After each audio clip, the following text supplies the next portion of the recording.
On the 28th of November 2024, the Australian government passed a law introducing a mandatory minimum age of 16 for accounts on certain social media platforms.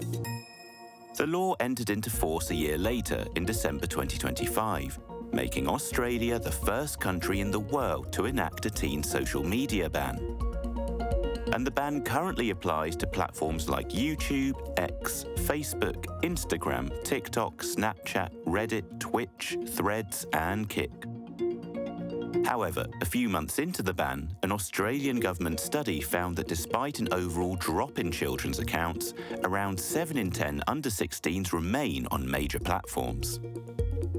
The debate over how effective such a prohibitive measure is has spread widely and is now taking place in many European countries, as well as within EU institutions. The European debate on minors' access to social networks has begun. 3 European Union member states, France, Spain and Greece, are putting forward the idea of a digital majority, an age below which it would be forbidden to connect to platforms. Should all EU countries ban social media for under-16s? Is social media rewiring children's brains? And are Spain, France and Denmark leading the way?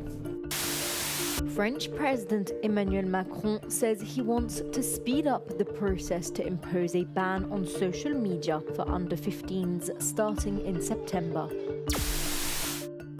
Spain, Denmark, France, Greece. These are some of the EU member states working on laws to ban social media for teenagers under 16 or under 15, depending on the country.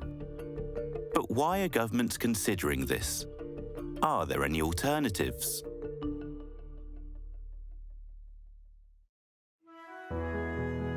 Welcome to Euronews Tech Talks, the podcast that explores the digital, technological and scientific landscape shaping Europe.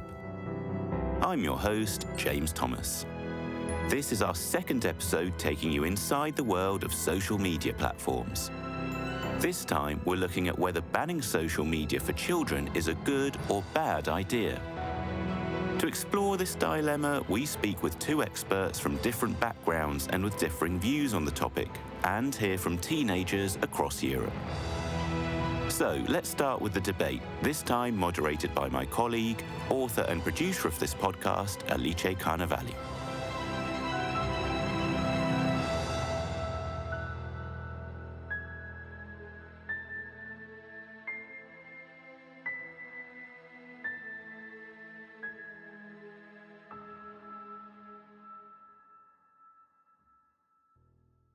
Giovanna Mascheroni, sociologist of digital media at the Catholic University of Milan in Italy and vice coordinator of EU Kids Online, and Theo Compernolle, neuropsychiatrist and former professor at the Free University of Amsterdam in the Netherlands, writer and member of the supervisory board of Kids Unplugged.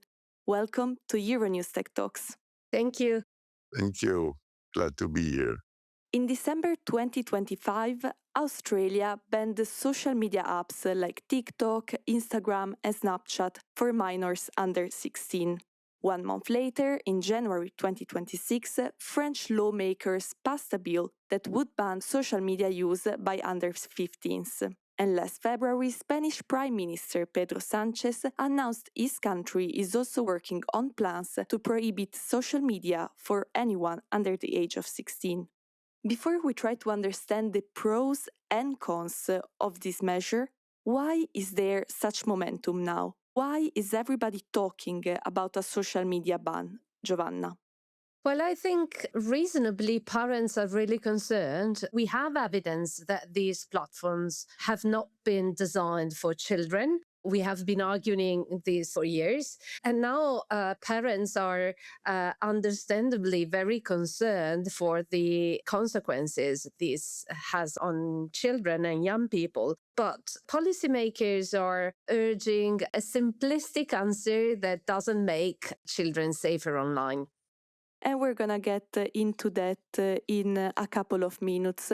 But let's now stay with you, Giovanna, for another question. What's the situation now in the EU? Are there already laws that limit and regulate the social media use by children without getting into a ban? Actually, we have many legal instruments in the EU. So there's the GDPR, which first introduced an age limit. It's the age for informed consent, under which children are not allowed to use platforms without parental consent. There's the Digital Services Act that regulates very large online platforms as well as search engines, but also any website and service that could be used by children. There's the AI Act. There's the forthcoming Digital Fairness Act, which will complement the Digital Services Act. So I think there's a lot of regulation in place. Platforms have failed to comply so far.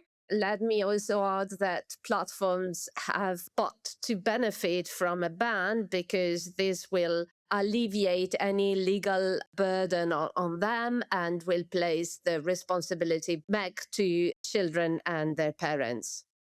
Theo, now let's get to you. There are many arguments that have been put forward supporting this social media ban in Australia, in Europe, and around the world.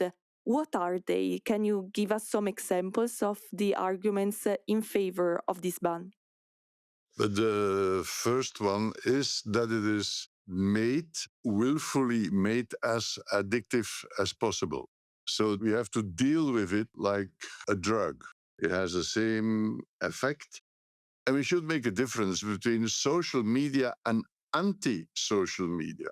It's wrong to call them all social media because it is fantastic to have a platform where I can stay in touch with my family, with my friends at work, with people at work.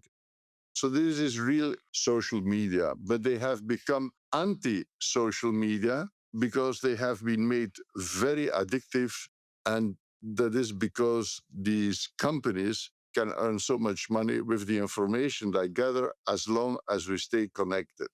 The other thing that I would like to add to it is that, there are quite a few regulations in the EU, but it's no law. It's like they're talking about the ideal age to start with this anti-social media should be 16. But in Belgium, for example, they follow the age set by this antisocial companies. And so the age level in Belgium is 12, 13, and that's the ideal age for the anti-social media to make us addicted. And since you are a neuropsychiatrist and also a psychotherapist, if I'm not mistaken, did you have an experience with children using social media? What did you witness? There are two things. The one problem is all the other healthy development stimulating activities that get pushed away. But it's basically no difference with many adults. If you're 3 hours involved with your phone, just swiping, scrolling, you don't learn anything. But in this same time, you're doing that instead of playing with your friends, of going outside, of creating a mess, having a hobby, and so on. All these things that you need to learn and grow and become a balanced adult are pushed away by this involvement with the anti-social media. That's one part. The other part of the story is that the content of the anti-social media can get a kid rather quickly. You can try it yourself in 3 clicks if you go on the anti-social media and you behave as if you are a depressed child. In 2-3 clicks, you can get on a site where they give you the instructions, all the explanations you need to commit suicide. And when parents ask me what's the right age to give my child, it's not about the smartphone, access to anti-social media. I always say it's the age at which you're ready to discuss with your child about hard porno, because that they will get into that. So those are the two aspects. And sorry, Giovanna, I'm going to get to you in 1 second, but I have first another question for you, Theo, because you mentioned before that this addiction can also be experienced by adults like myself. I'm not 15, I'm not 16, but I can get quite addicted to scrolling and social media if I'm in that platform for a while. So why prohibiting social media only for teenagers and not for adults? It's like alcohol, yeah, or smoking. It's not a very good thing to do for adults too, but there we have age limits. Yeah, and that's what we would need, age limits for the use of the anti-social media. The problem is that there are apps that are useful. You don't have to prohibit the use of a smartphone. You only have to prohibit the use of the anti-social media. Now, Giovanna, I suppose you have reactions to what Theo has just shared, and also maybe if you would like to tell us what are the limits of this type of regulations.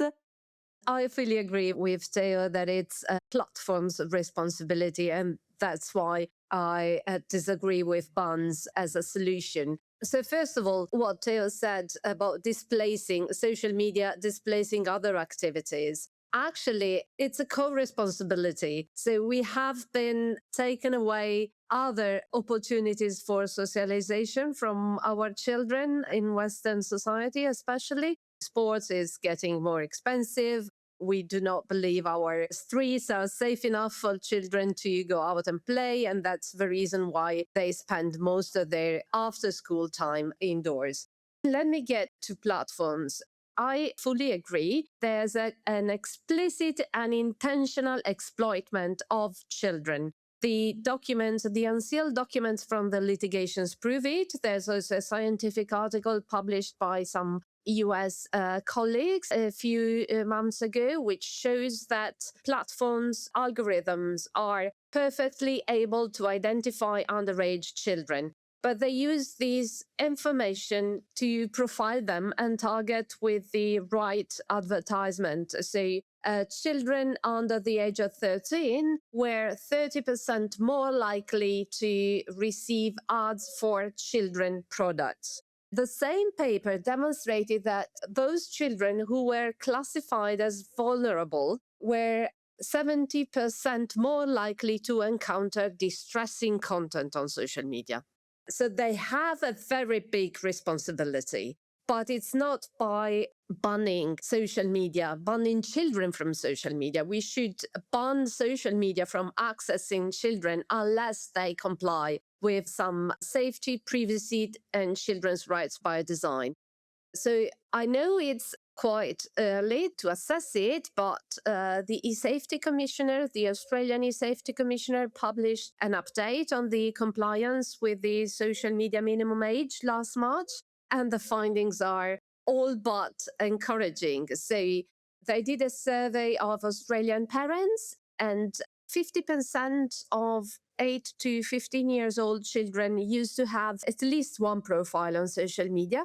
By December the 10th, when the social media minimum age was enforced, it turned out that in March, 70% of them were still on Instagram and TikTok and 50% on YouTube. So age verification doesn't work, or at least in Australia. Second point, it's really arbitrary. I agree with Theo, there's a problem with inappropriate and distressing content that is not age appropriate. But this content circulates widely outside of social media. I don't need to have a profile on TikTok or YouTube to watch what is published on TikTok and YouTube if I am still able to be on WhatsApp and other platforms. Other findings, we have problematic findings in my view. It's first, there has been a peak in the use of ChatGPT and other chatbots as social companions, as artificial companion. And this is problematic because we know that these chatbots are designed to be persuasive and sycophantic by design, which means that we are inclined to trust them, not because of what they say is true, but because of the way they mimic human empathic conversation. And the third point I'd like to raise, which was also mentioned in the e-safety commissioner report, is that actually they could not observe any decrease in abuse reported by children aged 18 to 15 years old in the same period as compared to last year. So we have to enforce safety and privacy by design for everyone, not just for our children. Theo, do you want to maybe react to this point raised by Giovanna? Yes, I totally agree. And I would like to emphasize, she talked about children with vulnerabilities. But in adolescence, every child, almost every child, has a normal period of normal vulnerability.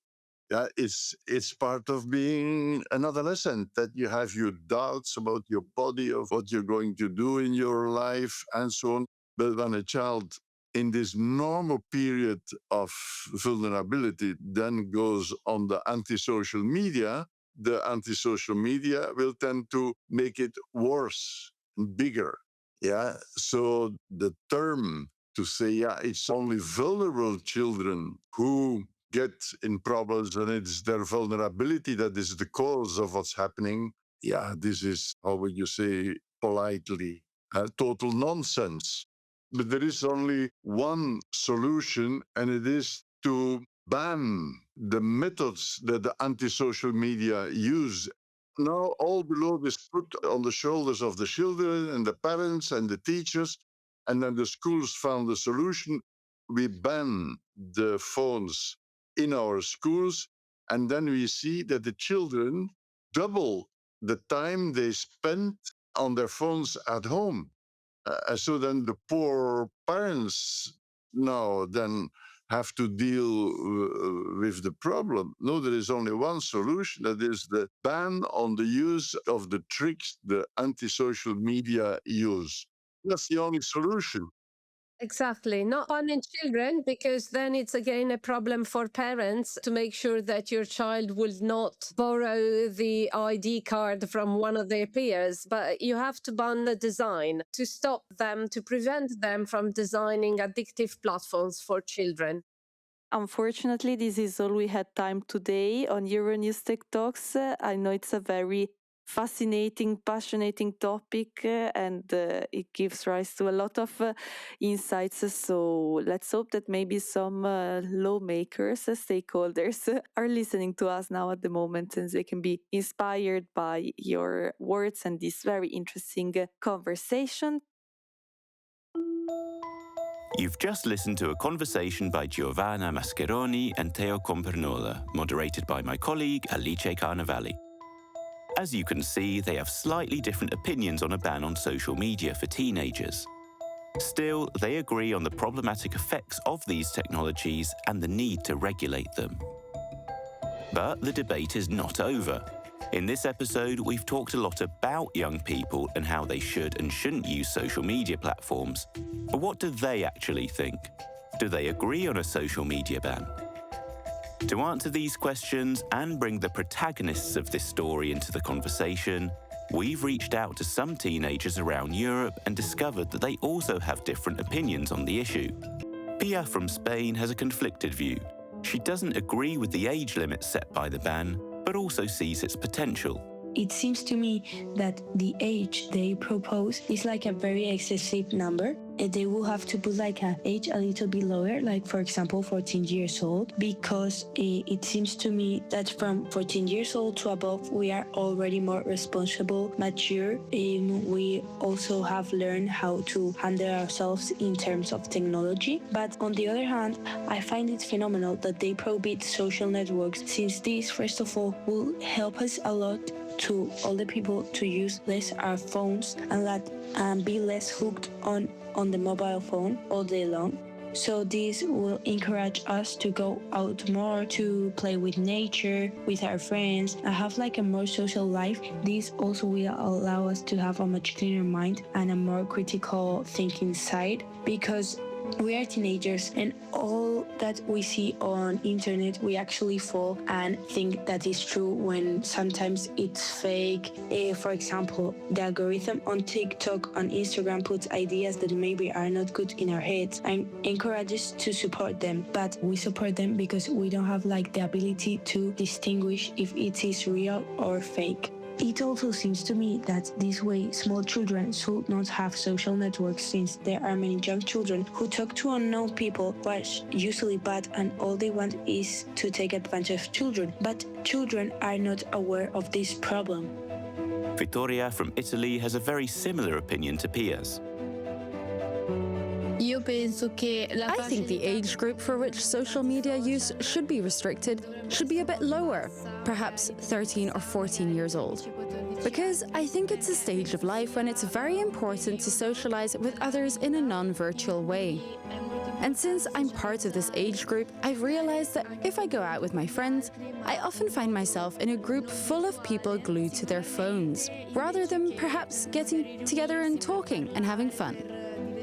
So the use of social media also makes going out at this age more boring, and perhaps prevents you from having certain experiences that, at 13 or 14, should be enjoyed to the full. While Marine and Lena from France are more positive about the ban. Let's have a listen to Marine. I think it would be good to put the measure in place, because teenagers under 15 or 16 are very focused, for example, on how their bodies look and so on. And on social media, you see girls much older than us who eat very little or high-protein diet, who do loads of sport, but they don't necessarily show the other side of the story. And they're just skinny. So I think that can encourage other kids, let's say, to become anorexic or develop that sort of disorder. And then there's self-image too. It's already complicated at secondary school because everyone is growing up and there are lots of people who put others down, who bully and so on. And now to Lena. Overall, I agree with the ban on social media for under 15s, because at that age, you're not really mature enough to use those kind of platforms, and you might come across some pretty shocking things, which give you a false picture of the world. As you could hear, Lena, Pia, Vittoria and Marine are more than aware of the risks they face using social media platforms and value social interaction. But just like adults and just like the experts we've interviewed, they understand that imposing a ban is a complex measure and that the debate behind it is more nuanced than it seems. That's all for today's episode of Euronews Tech Talks. We'll be back in 2 weeks with a Q&A episode on social media platforms and digital rights. If you're interested in learning more, you can find the first of 3 episodes on social media on your favourite podcast platform. Thanks for listening.